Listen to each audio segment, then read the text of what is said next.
Good morning, year six. I hope you're well and have had a good morning so far. It's Wednesday and we're getting on with our English today. We will have already had our Zoom, hopefully, from the library at school where I'll be with the iPad. But the rest of us, what we're going to try and think about today is how we're going to use relative clauses to add extra detail for characters. And we're going to think about how we can do that relating to private peaceful because it's the text we're a bit more familiar with at the moment. Okay. I have received now copies of Just So Stories. There we go. And the Jungle Book through the post. It took a while because of the snow and the bug and all. But hopefully, therefore, we'll be able to base some more of our work on those coming up. Okay. Now, to be successful today, we're going to be identifying what relative pronouns are. We're going to clarify how we use relative clauses. And then we're going to practice using relative clauses to describe characters. To begin with, we're going to just think back to our knowledge previously from year five. And also, we've done some work on relative pronouns this year from year six. Okay, so some of these sentences have got, well, one of these sentences has got a relative pronoun in, one has got a personal pronoun in, and then one has got a possessive pronoun in. Okay, the pronouns are underlined. See if you can figure out which one's which, please. Just pause your video for a second while you do that, please.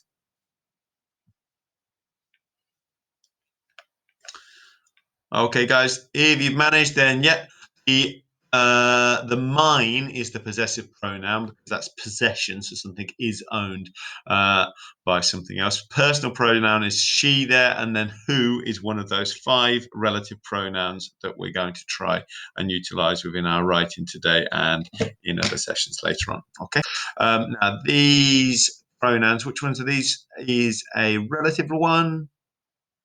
Lots of you shouting out which, good stuff. Okay, so which is a relative pronoun. It's one of the five, as I say, we've already seen in the other one. We've got who, so we've now got who and which. So we've got two relative pronouns. Okay, and here we are. No, therefore, that which is a relative pronoun. So my class, which is the best at lining up, gets lots of awards. Okay, the fact that it's embedded, so within the middle of the sentence, doesn't make it a relative clause, but the fact that it starts with that relative pronoun of which does. Okay, guys, what I'd like you to do is think about which, who, whose, and the other relative pronouns when you have a look through this work. Okay, so you don't need to necessarily do this sheet until the end.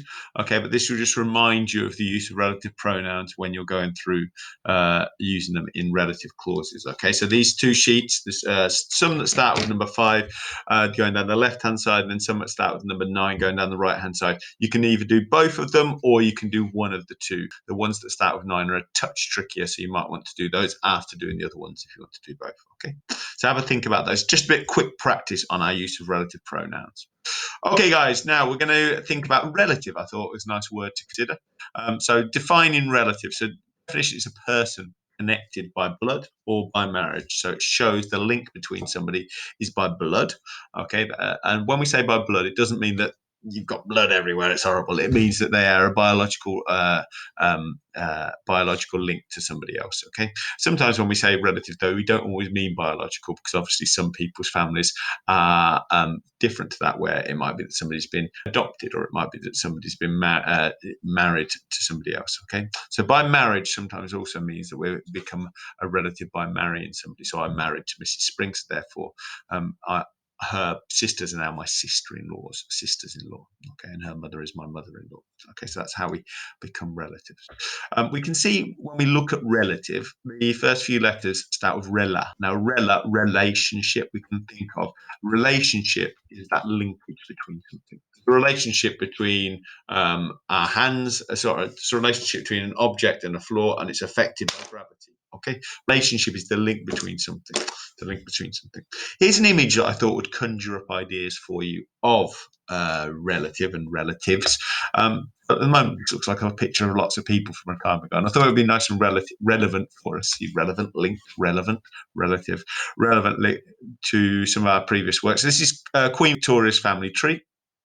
At the top there's Queen Victoria at the top of the family tree, and those people which came from her, and this links to our knowledge of World War One as well. We've got Wilhelm II, he was the Kaiser, he was the King of Germany during World War One. Then we've got George V, the King of England and Britain during World War One.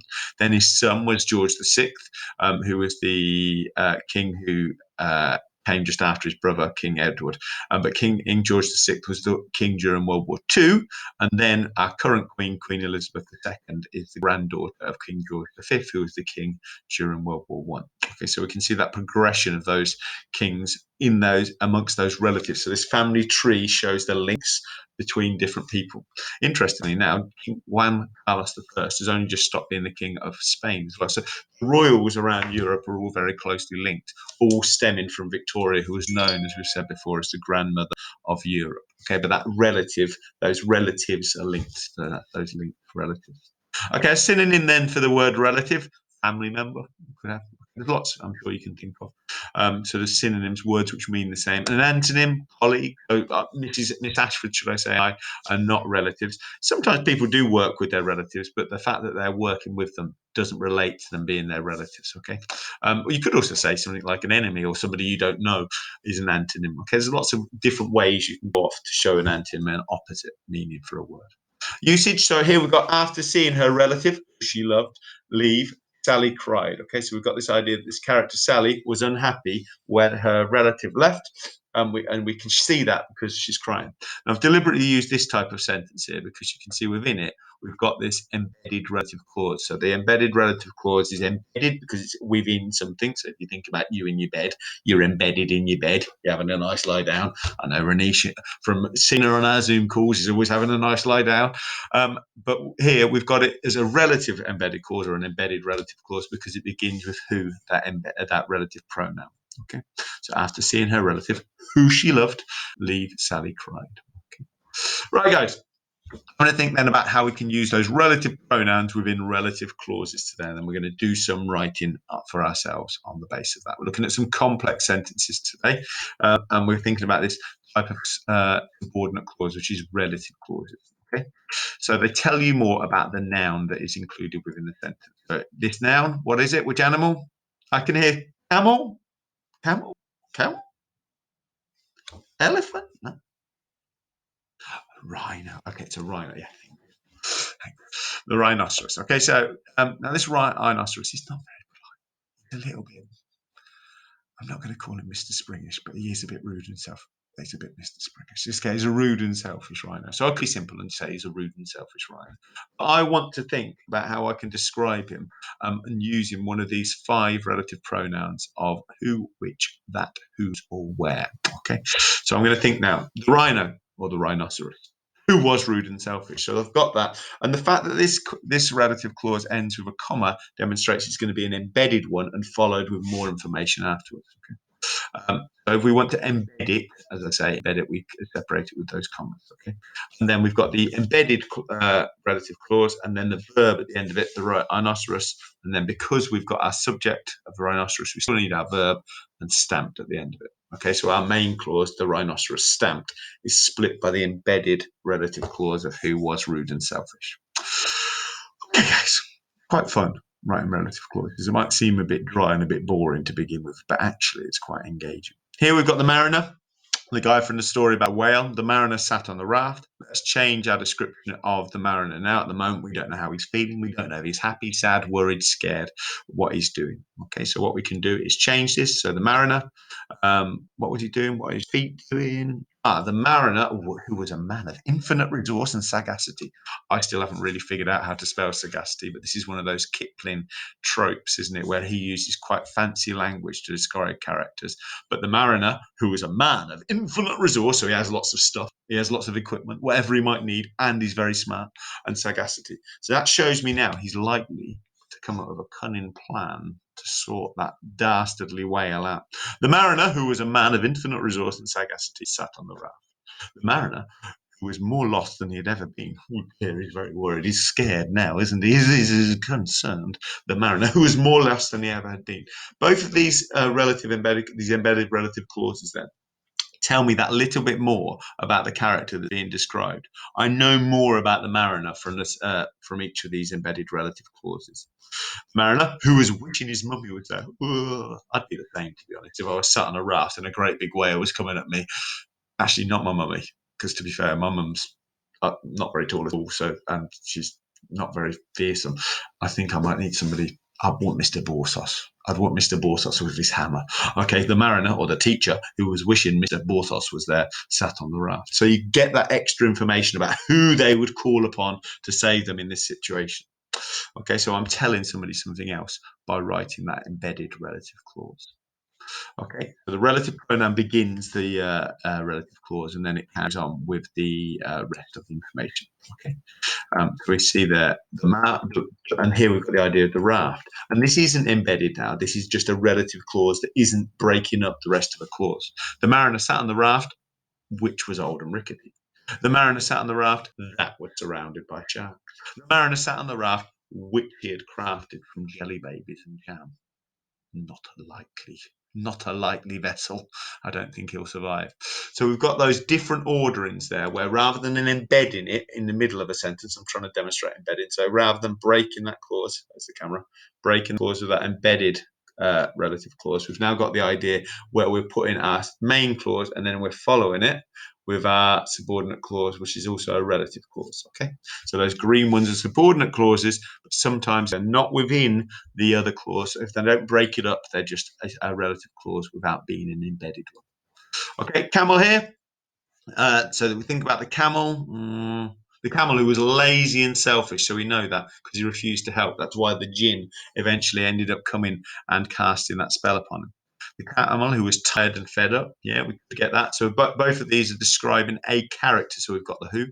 The camel who was terrified of getting it wrong refused to help. So we've got those different ways of showing something about the character. I think the first two are quite negative. Lazy, selfish, tired, fed up. But the third one, terrified of getting it wrong, that suddenly gives me more information about why he might have chosen thus far not to assist the ox and the other animals. And that tells me, and that's what we've really got to try and do with our writing, to try and include relative clauses which push the reader to understand more about characters. The colonel here sat on his horse, which had been carefully groomed by one of his staff. Oh, I now know he's too lazy to look after his own horse. I know he's got lots of money because he can employ people to look after his horse. The colonel sat on his horse that had been left hungry whilst the retired soldier ate well. Oh, I've misspelled soldier there. Sorry, guys. It's got an I before an E. Oh, I now know something more about the colonel as well. He's a selfish old so-and-so, isn't he? He eats lovely food whilst the poor old horse doesn't get enough food at all. I also hope you spotted that the relative pronoun's different here. So we've got which and that. Because unless you're treating the noun as a character, you can actually change it from a who to a which or a that. So the horse here is almost like an object rather than the character within the story. The colonel sat on his horse, which he had insisted on taking from a tenant when they missed a rent payment. What a so and so that colonel is. He doesn't just ask for people's money. If they can't pay their rent 1 month, he comes and takes their horse as well. I don't want to be friends with him. What I'd like you to do now is try and complete these sentences with relative clauses relating to the colonel. Sorry, I've just dropped something on the floor. So that's your first piece of work after the earlier relative pronoun work. So that's your first sentence work. Once you've done that, guys, what I'd like you to do is have a look there at this sort of sentence we've already seen. So the colonel sat on his horse, which had been carefully groomed by one of his staff, sorry. And then you can see how we've then used it as an embedded relative clause. So we've then got the idea as Tommy and Charlie blew raspberries in this direction. Then what I'd like you to try and do is either have embedded relative clauses in this piece of work. So which, that, who, whom, and whose. Or if you'd like to, I'm happy you to try and use them just as at the end of the sentence. So either use your relative clauses at the end of the sentence as the subordinate clause after the main clause, or if you want to try and use the skill of embedding those relative clauses, that would be great too. 5 more sentences here then. You could rather than describing the colonel, could you describe other characters like Tommy, Charlie, Molly, Grandma Wolf's a great one to describe, and Mother maybe. Okay, thinking about characters from Private Peaceful here. Thanks very much, guys, for your listening. I'm about to go on the Zoom call with you for Tuesday, so I'm really excited to see you all. See you soon. Thanks, guys.